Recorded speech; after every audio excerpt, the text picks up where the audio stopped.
People are masters at what ifs. There's many people that are like, what if I can't afford the rent? Or what if I can't afford my mortgage? And what if I'm out on the street? And what if I die? And you can follow that what if cycle, 5 layers deep and keep on going there. With the advent of AI, and this is one negative thing that has come out of it, is a lot of people don't go into deeper critical thinking anymore. As soon as you hit a bit of a roadblock, I notice I have teenage daughters and they use some tools, ChatGPT and things for school. And I notice every time they get stuck on a problem or something that's, they're doing some homework, first thing they do, jump on ChatGPT and ask that.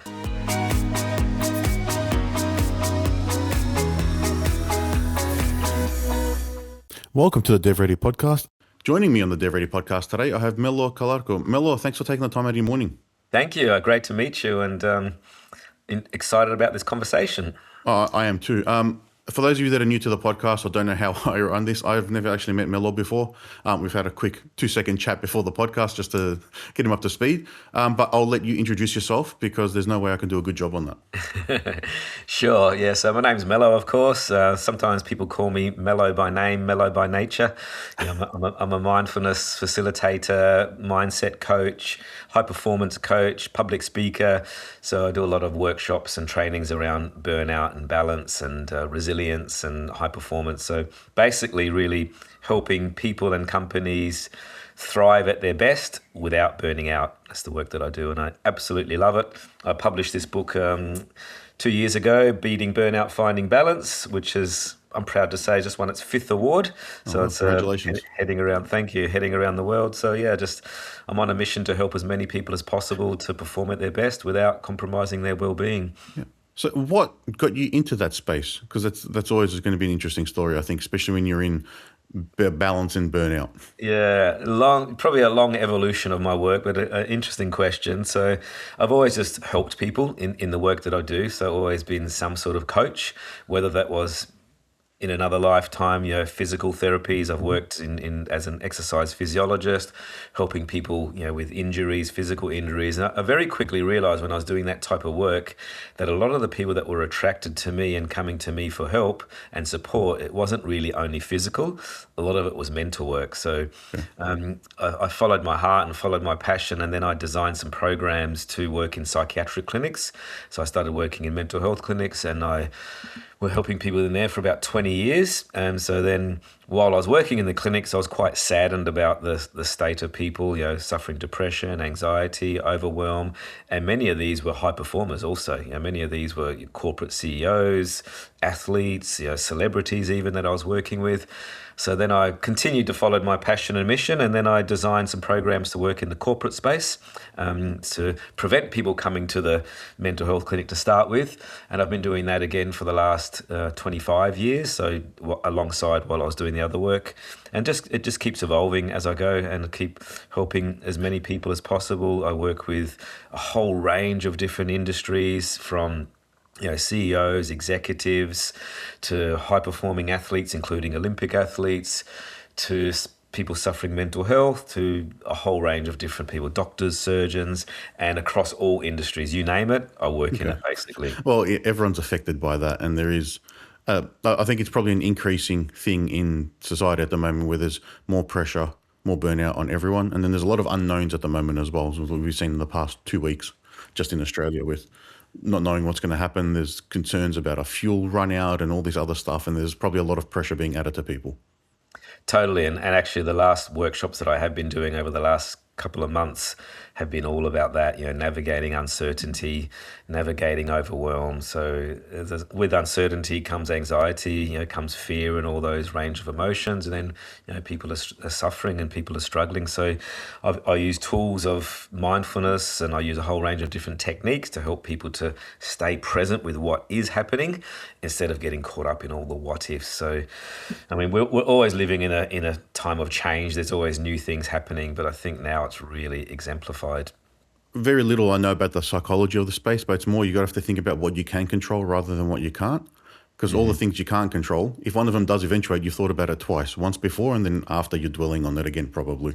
Yeah, that's right. Yes. So very often I work on that sort of space there. We'll focus on the things you can control and actually hyper focus on that, because anything that's out of that circle of control is going to create anxiety, it's going to create fear, it's going to create the unknown. So there's no point spending a single neuron of activity there.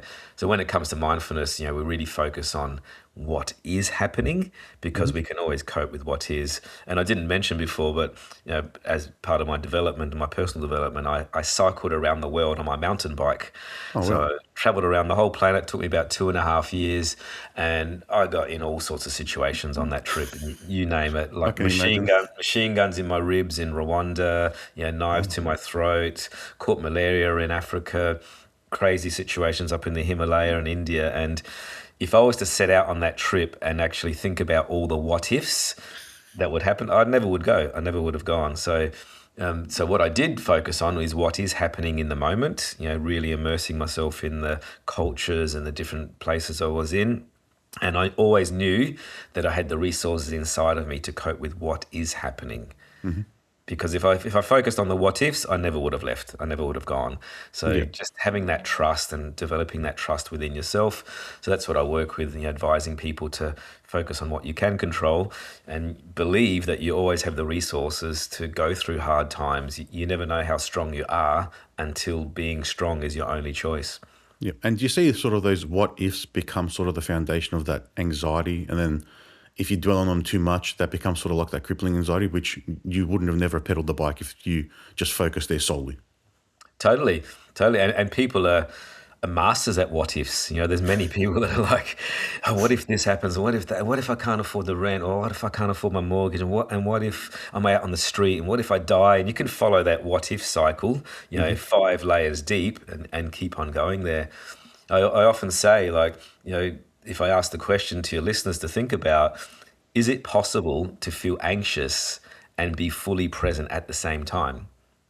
Like, is it possible to feel anxious if you're fully present with what you're doing? Chances are no, because very often anxiety, not always, anxiety is complex, but very often anxiety is about a future thing that hasn't even happened yet. And we start catastrophizing about it. We start thinking about it. Now we've got, rising petrol costs and wars happening in the Middle East and a whole range of different things going on. And if we start focusing on that, it's going to cause anxiety and fear.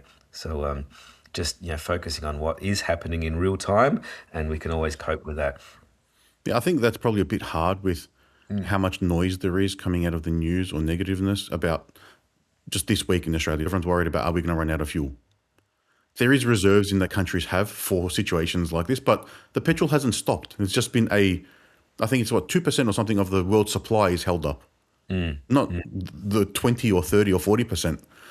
I'm just not sure. Yeah, there's a lot of like fear mongering that happens because that's sensationalism that comes out of news, and then that's what people get hooked on. Exactly, that's exactly right. It's the sensationalism. The news has to sell articles, so they're always on to the next thing. Whatever Trump's doing, or whatever the stock market's doing, or the petrol prices, and all those things that are happening. But just in general, anyway, even like what's happening currently in the world right now. But in general, we are bombarded by so much external stimuli. There's just so much information. I read something recently that says that we take in more information in one single day here today in the year 2026 than somebody in the 15th century would take in the whole course of a year. That's And surprised. it's crazy, and it's like the equivalent of reading 276 newspapers per day. Oh, wow. Okay. We can't do that. We can't possibly take in all that information. I know you're in the software world and the AI world and all that, and we are just constantly bombarded, constantly by external stimuli, by distractions, and that's why I hear the word very often, overwhelm. Overwhelm is, we're overstimulated, overwhelmed. I mentioned I work in psychiatric clinics, and I often ask the patients when they come to my program. I run, 4-week programs in there, and I say, how are you? How can I support you? What happened? And they will all say a version of, oh, it was just too much. I couldn't take it anymore. I was overwhelmed. So we're living in an overwhelming society, and we're taking in all this information. It's actually an information overload. Yeah. It can be overwhelming, but I think, you have to learn how to manage it, which is, That's right. I'm sure, the tools and what you talk to people and how you get them through the process. That's right, exactly. Because there's always the next shiny object, there's always the next thing that's coming through, the next AI tool, the next AI this, that just keeps coming, which is exciting. Like, don't get me wrong, I actually use some tools myself and I think they're very useful, but it's like anything, like, use them, don't let them consume you, and don't abuse them.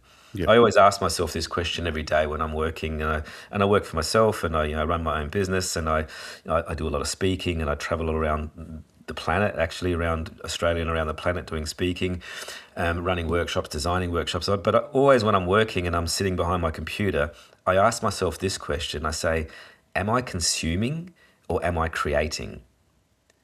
Because if I'm not creating, I'm just consuming like material, listening to the new next shiny tool, and you can spend hours and hours and hours consuming information. It's never ending.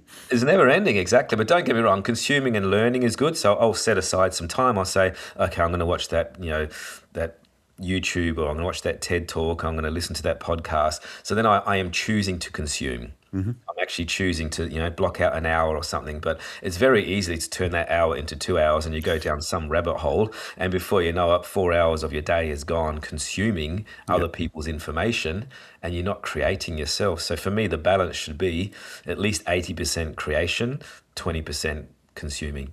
Yeah, you definitely need to spend more time doing and creating content or doing your actual work, not just. That's right. No one's job is solely to learn. I've been coaching this guy in New York lately at the moment, and it's been about 6 months now. I've been working with him. He's actually a lawyer. He's a Harvard lawyer, really interesting guy, very smart guy. And every time I see him, I ask him, did you do your homework? Did you do what we talked about? Oh, no, but have you seen this new tool that's come out, this new thing? And he gets so excited about it. And 6 months passed and he hasn't done anything. Like he's just followed that. Hey, have you checked out this new AI tool that you plug into LinkedIn and it spits out this? It's like very interesting, but is it actually driving your business forward? Is it helping you achieve your goals? Probably not. So it's quite frustrating. We laugh about it. 6 months can pass and he hasn't done anything. Yeah, He's just... it's very difficult to put that into practice and probably understand that, especially like in my space, I'm in AI software development. If I don't keep up with AI and what's happening in the news, we'll fall behind.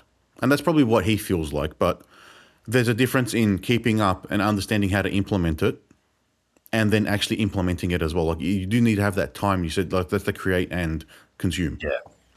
Bingo. That's the word I want to hear is implement. Like we need to implement, we need to do things. It's the same as, practicing some of the things that I teach. I mean, if you wanted to run a marathon, let's say, and you wanted to get fit and strong and run a marathon, it doesn't help if you just read all the books on how to run a marathon or watch all the YouTube clips. It doesn't. You actually have to go out and do the training. You have to go out and do the work. It's the same as practicing meditation or mindfulness. You can read all the books you like, but unless you do the practice, it actually doesn't help you. There's another client that I work with. He's actually a professor, and he's a cardiovascular surgeon. Very smart guy, very, very intelligent guy.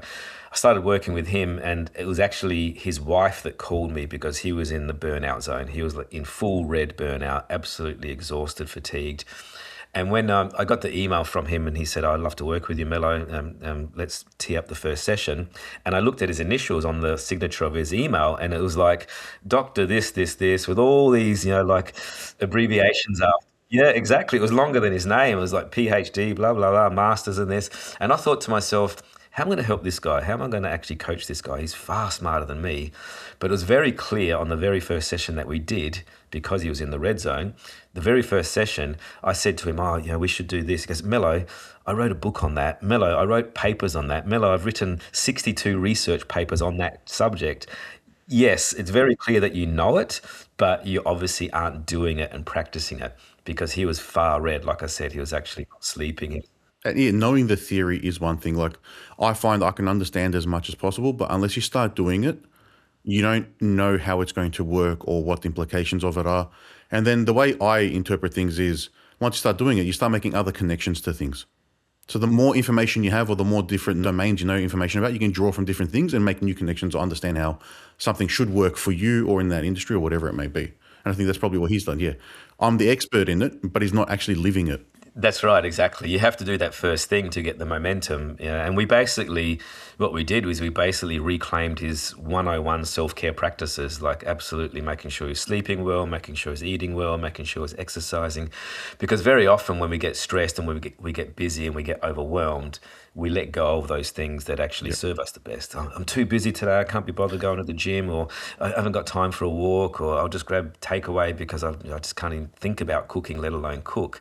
So what we did is we simply reclaimed those self-care habits, and like you said, build that momentum. And then once we started building that momentum, we started adding other things. And now he's totally fine. There was actually an article in The Age about him, and also in different newspapers around Australia, and myself as his coach, and how we actually laughed about his knowledge that he had but wasn't doing it. So, and very often we're guilty of that. We know it, we know what's good for us, but we actually don't do it, and that's where burnout comes. So, just to define burnout, to say what it is, just to for your listeners also to understand, the WHO defined burnout is a syndrome conceptualized as chronic workplace stress that has not been successfully managed.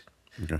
So this is, by the way, their 11th revision. They've revised it 11 times. They're not quite there. I think when they say chronic workplace stress, it's not only workplace stress. It can be financial stress. It's any stress, really. Yeah, it can be family stress. It can be, health stress. It can be carer stress. It can be PTSD, a whole range of things. But the three criteria to diagnose burnout and what it is number one, that absolute sheer exhaustion. Where you just got nothing left in the tank. You can't even get out of bed, and it doesn't matter how much sleep you get, you can't function. Number two is that feeling of distance. You're a bit more distant and, fading off and drifting off and not really connected to your family and the people around you and your work, and probably a bit more cynical and negative than usual. So that's number two criteria. And number three is what they say is lack of professional efficacy. So those things that would normally be easy for you is hard, like everything. You get a little simple job to do. Oh my God, it's too much. It's overwhelming. So that's the three criteria, to diagnose burnout. And chances are, many of us feel some of those. When it's a prolonged period of time, then it becomes a bit dangerous in that red zone. So, is that just the main thing? Is just that your mental fatigue is hit because you're just constantly thinking about things? That's why it's the unresolved stress, I guess. Yeah, there's different types of burnout. Obviously, there's pure physical burnout. Like I coach athletes, and sometimes they get into like a physical burnout where they've just used the body too much and not restored and recovered. But usually, it's a combination of physical, mental, emotional burnout. So it could be emotional, for example. You could be in a relationship, and it's all consuming, and you're not happy, and it's not harmonious. So it could be that. But usually, it's a combination of those things: physical, mental, spiritual and emotional. And then it's about understanding. But usually what I see, it's an evolution of stress. So there's not all stress is equal. For example, we need stress to drive us, to motivate us, to help us achieve our goals. In fact, keep us alive.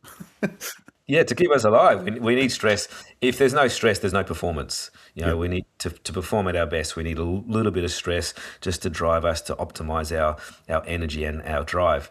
But then it turns into chronic stress, and that starts feeling like adrenaline and cortisol going through the body, can't sleep at night, overwhelmed, overstimulated, like we talked about before.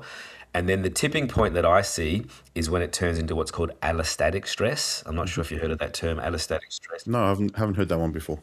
So allostatic stress or allostatic load is this constant compounding of stressors, like the next thing, you just keep adding and adding and adding and not looking after yourself and starting to let go of your self-care practices. And then it starts wearing us out. Because chronic stress, we can still function, we can still keep going, even though we're overstimulated. Chronic stress is more like too much.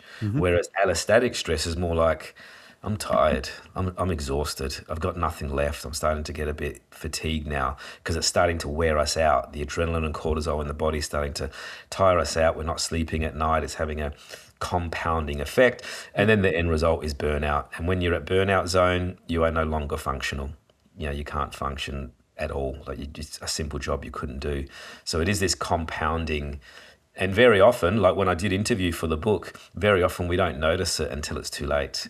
Very often until we're actually in the red zone, or we don't reach out or don't do something about it until we're in that red zone. So the work that I do is I try to help people be self-aware, first of all, to realize, hey, I'm nudging into that sort of yellow zone, that amber zone. What do I need to do to get back to the green zone?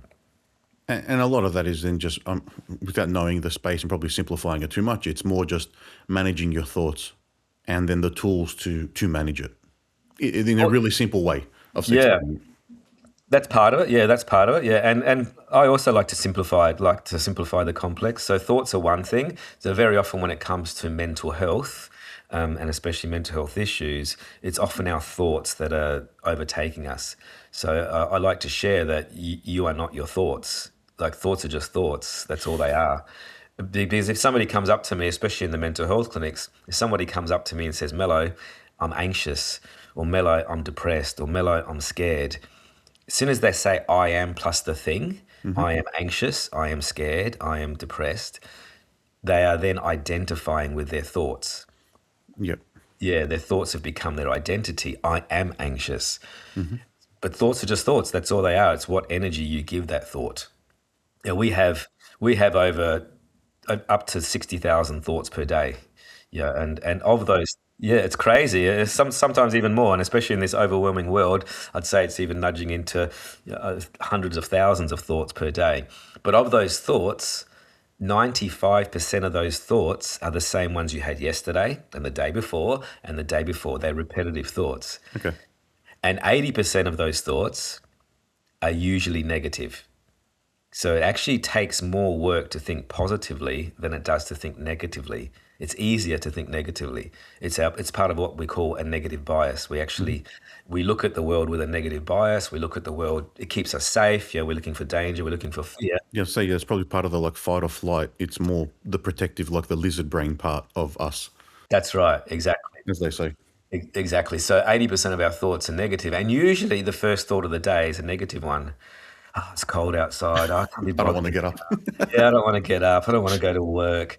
So it actually takes work and it takes awareness and mindfulness to actually turn towards your thoughts and to have a relationship with them and get an understanding and realize that you are not your thoughts. Thoughts are just thoughts, and Hmm. you become an observer of your thoughts.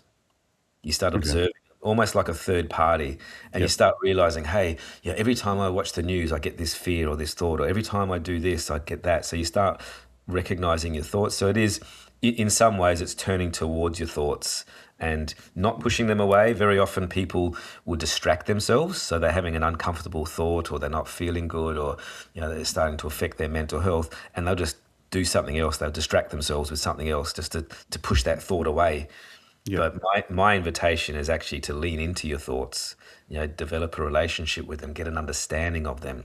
And yeah, so that's sort of like putting a light on it rather than being consumed by them all around you. You're on the outside looking in and understanding what's happening.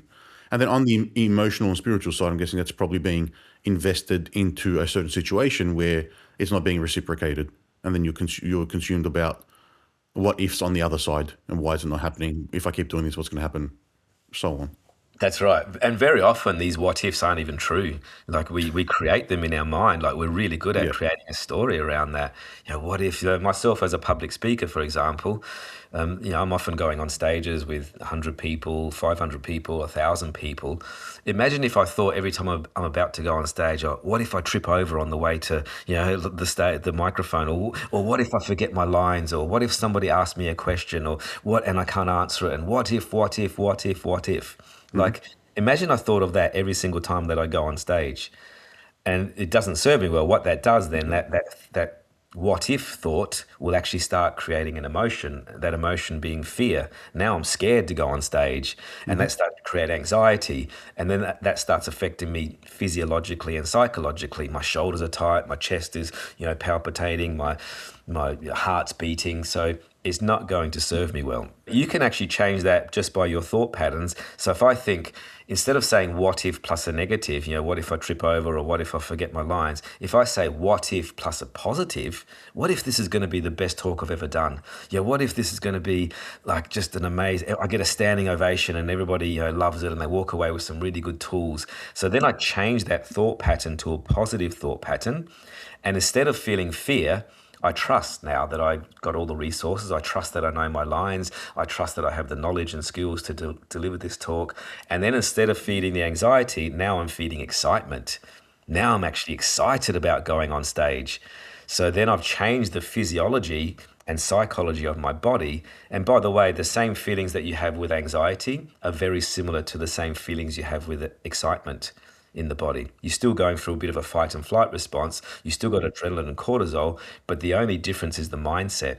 The mind is saying, this is going to be the best thing ever. So you've changed it to a positive psychology. Yeah, so you're looking forward to it rather than dreading it. Exactly.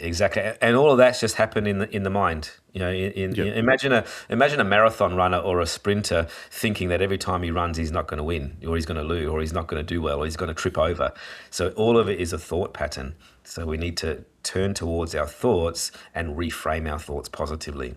Yeah. And does that sort of then become the basis of what you mentioned earlier, where during your tour on the bike, you knew you could get through a situation, so you had confidence in yourself to handle it? And is that sort of like what that leads to? I think trust is the word. I think, trusting that I really had the resources inside. So before I even headed out on my bike, before I did the trip itself, actually, so there was actually 5 of us that planned this cycling adventure around the planet. We wanted to predominantly do it off-road.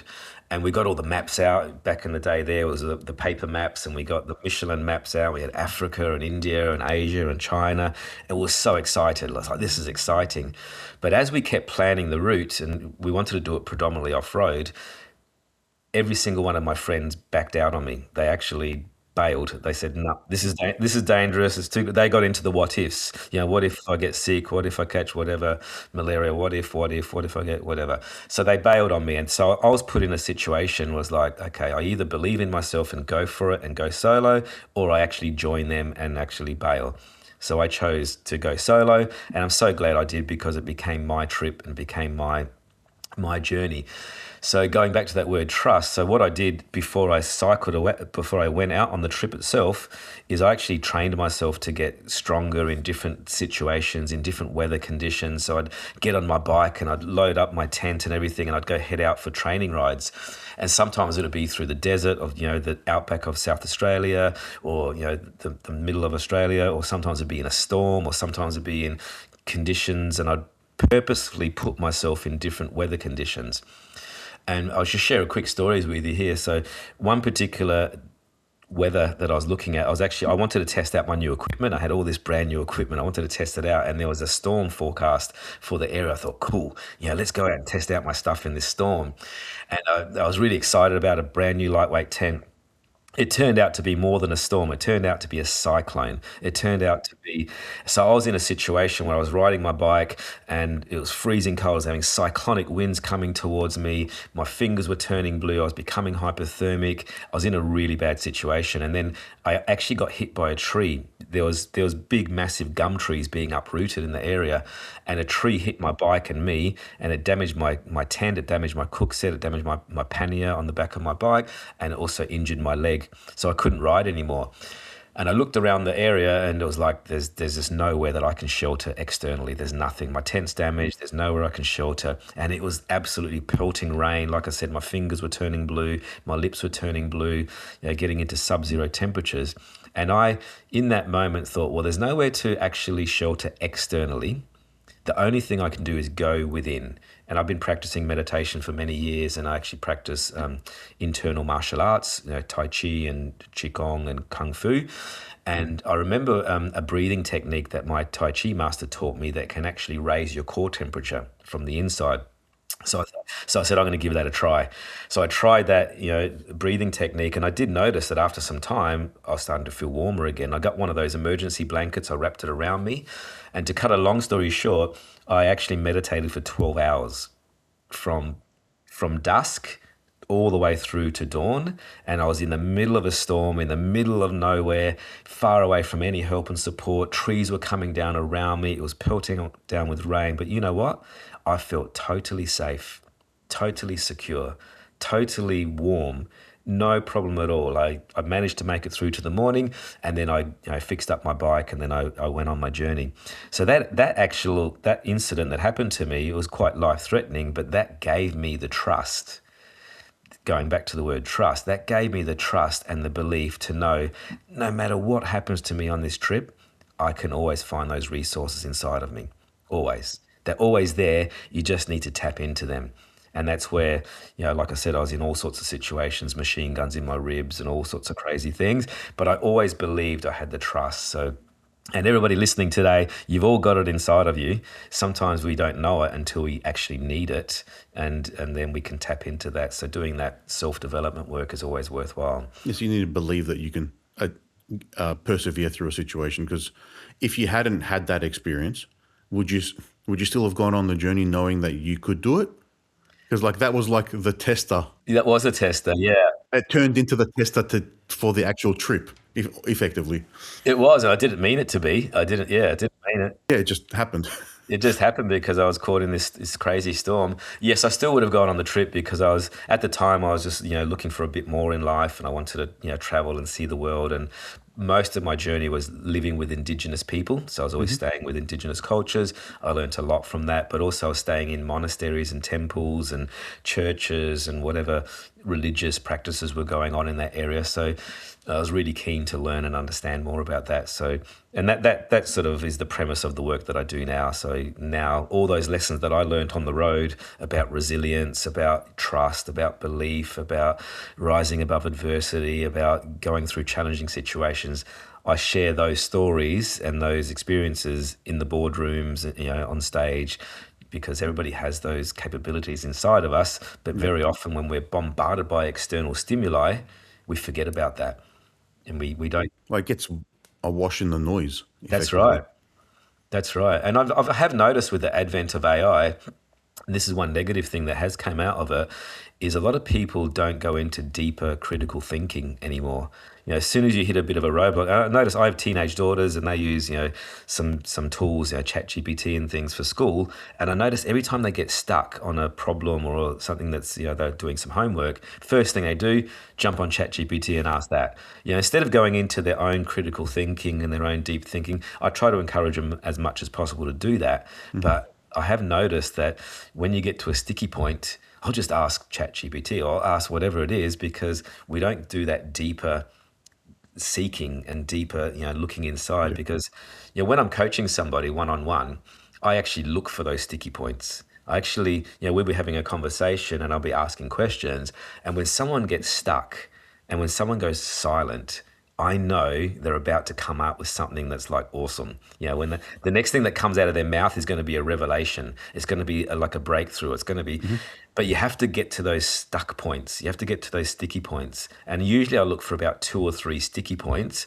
And by the time you got to the third sticky point and they've talked about it and they've resolved it, usually they've actually resolved their own problem. Yeah, okay. They're no longer surface level thinking. It's not That's right. The autopilot just coming out. Yep, exactly. And it's their own critical thinking. They're digging deeper for an answer. And if I just keep asking why, and just keep probing, if they get to 3 sticky points, usually that session is quite successful because they've actually resolved their own problem. But with the advent of AI, I'll just ask ChatGPT. They can solve my problem. It's a tool that's too good at certain times. I think that's why, because that's the easy way out. That's right. In that situation. Which is useful. Yeah, it's useful, definitely. I use it nonstop all day long. I've probably got 40 ChatGPT tabs open now. But I'm using it as a brainstorming tool to help me think. But I've spent hours and days thinking of things beforehand. Yeah. And I'm just trying to work through details to understand how to deliver it. Because I spend a lot of time thinking of solutions and I consume a lot of information. So I'm thinking about how to put all this together and how do I actually apply it. Help me work on a plan, because I know these 10 things. This is roughly what I'm thinking. Yeah. Just give me steps to follow for the first one and then I'll do the rest. Yeah. Yeah. Sometimes you just need a prompt, right? You just need a first step to get the initiation. Exactly. I agree. And then you go into your own thought processes and you go into your own seeking and searching. So I hope we never lose that. I really do. I hope we don't lose that sort of ability. I have a friend of mine who says, he works for Microsoft and has Oracle and all those sort of companies and over the years. And he says, it's really great, all this AI. It helps us to, get rid of the stuff we don't need to think about anymore, so we can think about the higher things, think about, which I agree to some extent, but we still need to think. Like if we stop thinking, and problem solving ourselves, what happens to that ability to do so? We lose the capacity. It's the old saying of if you don't use it, you lose it. Yeah.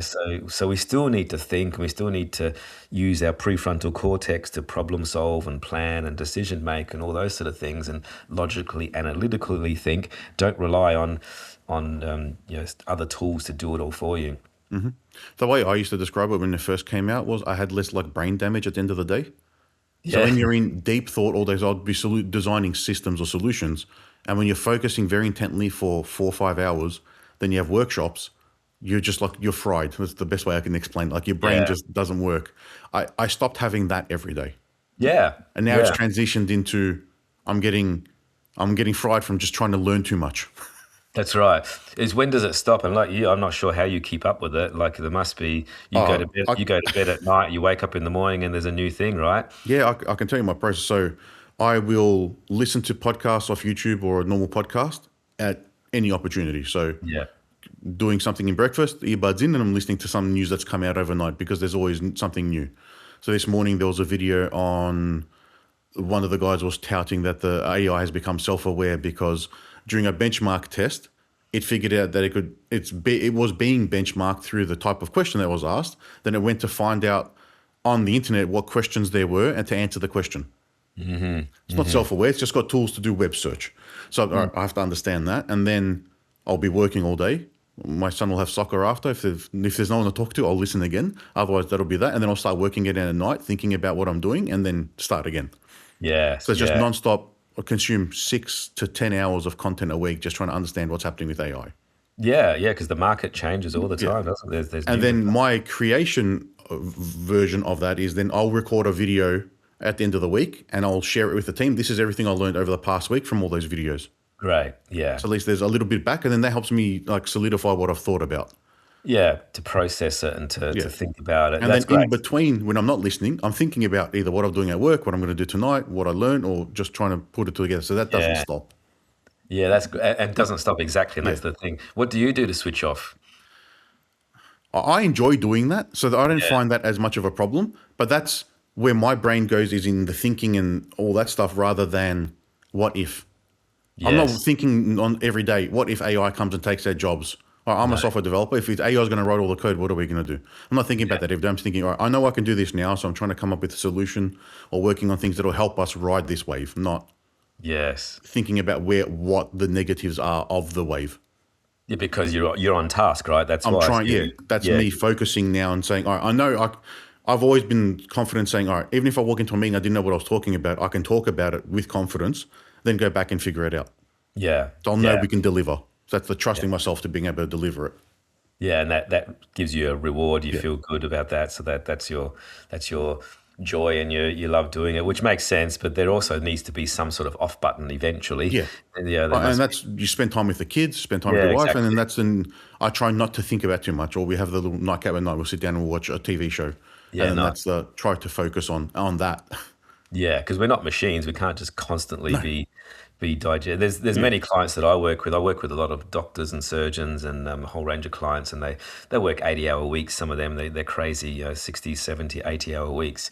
And many of them actually can't go to sleep at night unless they're actually stimulated by something. So they have to listen to a podcast or have some white noise, because as soon as they start thinking and they start processing the day, not all of them like what they see or Okay. hear. So they have to distract themselves.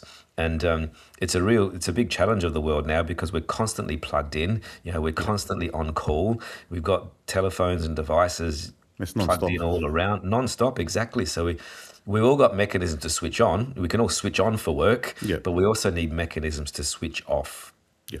I And think for me, the mechanism that helps is probably music. I music's can listen great. to podcasts while I'm driving as well. And then I'm learning just about random stuff, nothing to do with AI. But then recently I've probably just been listening to more music because then it's an off Yeah, moment. awesome.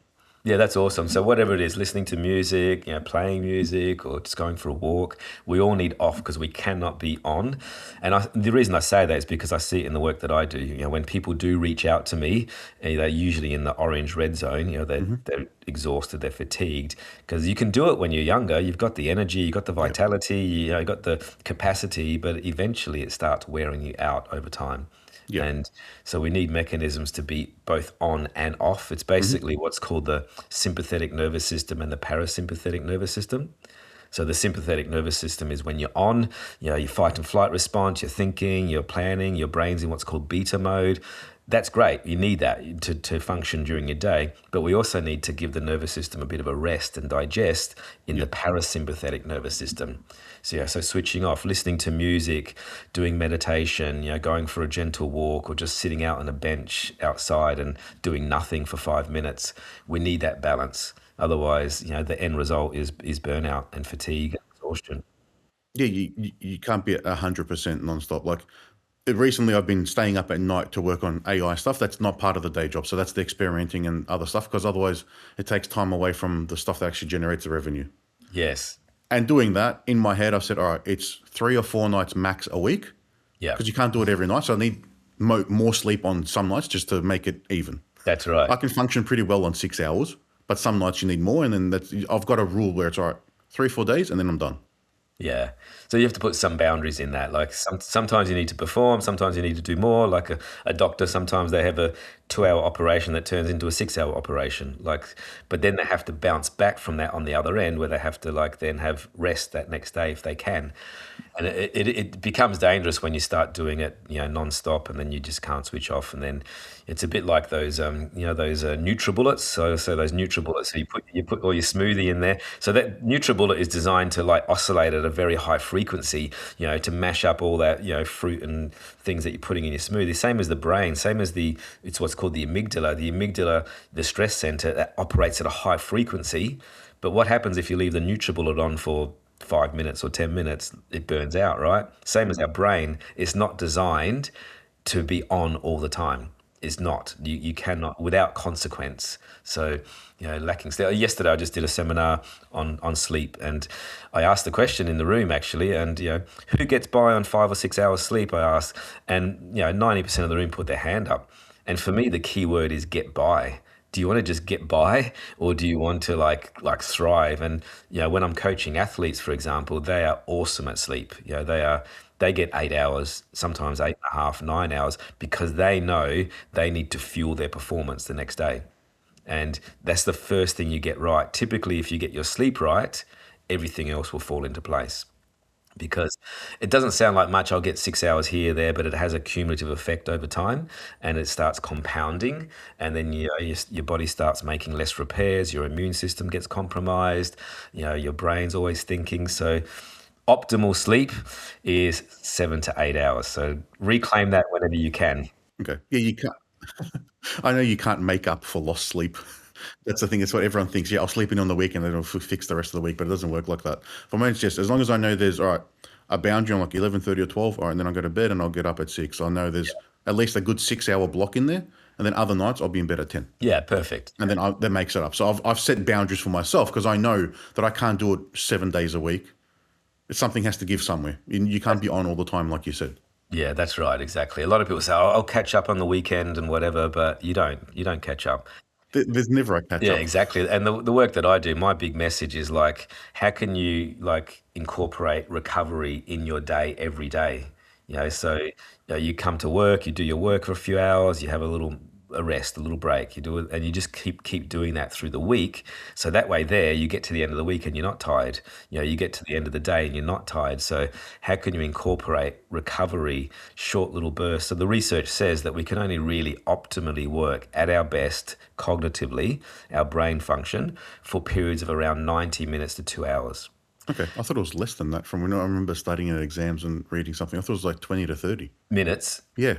Yeah, no, you can do changes every 20 minutes. There's what's called the Pomodoro technique, where you actually change pace every 20 minutes. But typically, if you're planning, problem solving, decision making, you're cognitively using the prefrontal cortex, the front part of the brain.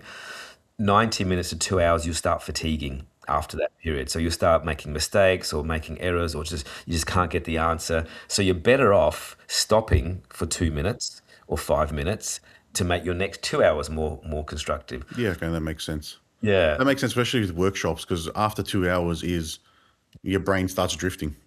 Yeah. That's how I see it. I stop thinking about what we're talking about, or if there's not enough thought put in, or you're not absorbing it as much. Totally. Yeah, totally. I run workshops all the time. I run half-day trainings, and Yep. you have to change pace every 20 minutes. You're right. You have to Mm-hmm. do something every 20 minutes or change activity. But after the 90-minute mark, you have to have a break. You have Yep. to go have a toilet break, because otherwise your brain doesn't take in more information. The other research says that, you know, we take in, or we're only present for 47% of the time. So our Okay. brain drifts off 47% of the time. So even in this 1 hour sort of podcast we're here, or Yeah. whatever here, chances are our brain's thinking about other things, or Oh you yeah, might be there's been thoughts coming in. The challenge is to try and focus on what you're saying so I can have a conversation with you. exactly. So it takes training to actually be present. It takes training to stay present. You know, what I always say, it comes up in every seminar and workshop that I do. What I always say, I should create a slide for this because it always pops up, is the best compliment you could ever give somebody is your full attention. But it actually takes training and work to give your full attention. Very often you're listening to somebody, but you're not there. Or very often, you know, you're talking and there's just a disconnect. So it actually takes work to give your full attention. If you have kids, you mentioned you have kids, they know when you're not present. You know, they know when you're drifting off, or your wife, or you're having dinner and you're not really there. They know. And especially in this bombarded external stimuli world, our brain's drifting off all the time. So it actually takes training. It takes work to do that. And that's why I train myself every single day. I meditate every day, twice a day, morning and afternoon, plus through the day, to train my attention muscle to stay present. So when I am running a workshop, or when I am doing a podcast, or when I am coaching, I am 100% there, fully present. Yeah, and that's important because that's how you get the best out of what you're doing and the other person as well. Totally, yeah. With your clients, with everybody, like you got to be fully present. But it actually takes work. It really does. Like we're living in an attention deficit. You know, these days we're constantly being hijacked and pulled in all sorts of directions. And you know, I was working with a young boy recently. I was doing a session for him. He's ADHD boy, great kid. And when I went to do the session with him, he was not plugged into one device. He had like cords coming out of everywhere. Like he had a It's plugged into the matrix. it was like, oh my God, he had an iPad and a telephone. He had, you know, different headphones going on. He was listening to a soundtrack, but he was playing a game at the same time. I was like, oh my God. Like it took me at least 20 minutes to sort of like unplug him, you know, and sort of get him back to like present time, and then we could do some work. But that's the world we're living in today. Like we're just constantly plugged in, and you know, devices are tethered to us, and especially the children. Yeah, it's a challenge to manage for sure. Totally. But Yeah, I have teenage kids. I know, like, and I manage it, and they're pretty aware. Like, obviously, with parents like us, we're sort of a bit more, you know, switched on to that in some way. But of course, they get into that world, and of course, and before and you that's know where it, the world's going. So you can't not do it either. It's that's about right. balance. It's about boundaries, setting yourself boundaries, and doing that. And that's the digital world we live in, which is great. And it's the best thing that ever happened to us, and it's the worst thing that ever happened to us. Yeah. So just before we wrap up, I'm just conscious of the Yeah. time. For those that are looking, and like probably the big concern in the space that I'm in is like what AI is going to do to everyone. Like, what are some things that you can suggest to people to help manage the fears they have with that's being drummed up by AI in the news and everyone? Yeah, definitely don't get caught up with it. Like going back to what you said before, you know, focus on the things you can control. You know, focus on that sort of inside of the circle, and manage that as best as possible. And anything that's sort of on the outside of the circle of the uncontrollables, don't even waste a single neuron on it. Don't go there, because obviously with the news, it's always sensationalism, and they want to, you know, do that fear mongering, and also make up your own mind. Like really, like I said before, turn towards your thoughts. So, you know, maybe one last thing I'll leave your listeners with is to think about this. So anytime you're having a fearful thought, or a negative thought, or something that's really consuming your mind and it's not serving you well, turn towards that thought and ask it these two simple questions. And the first question is it true?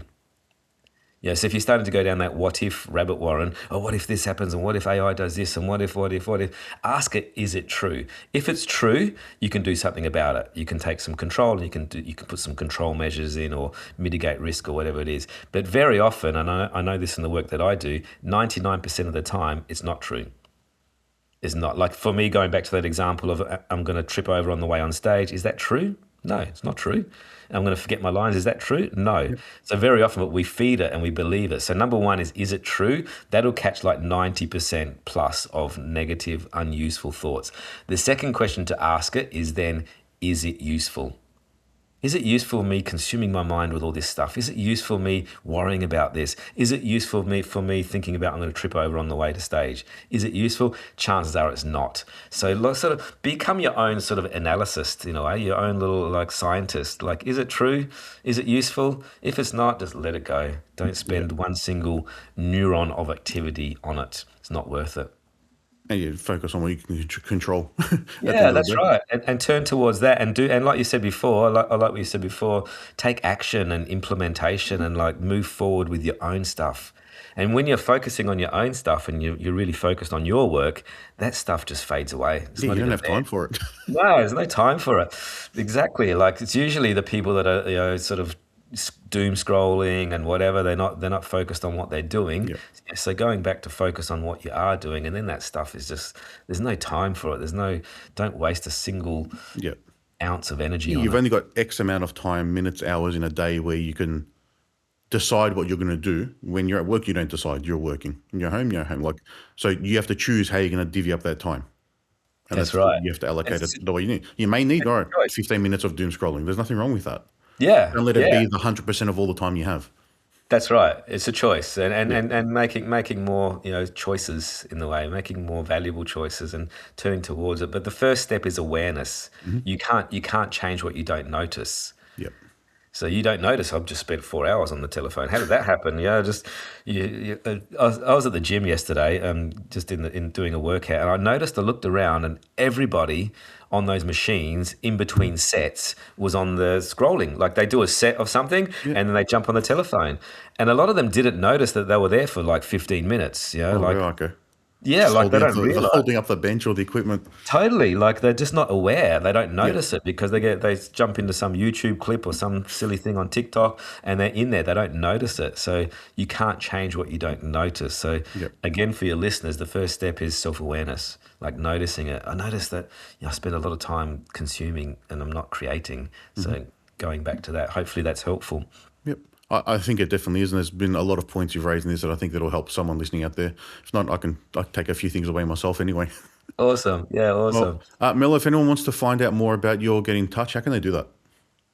Probably the best point of call is my website. My website is Melo Calarco, MELOCALARCO.com, but I'm sure you probably put that in the... Yeah, we'll add all that to the show notes.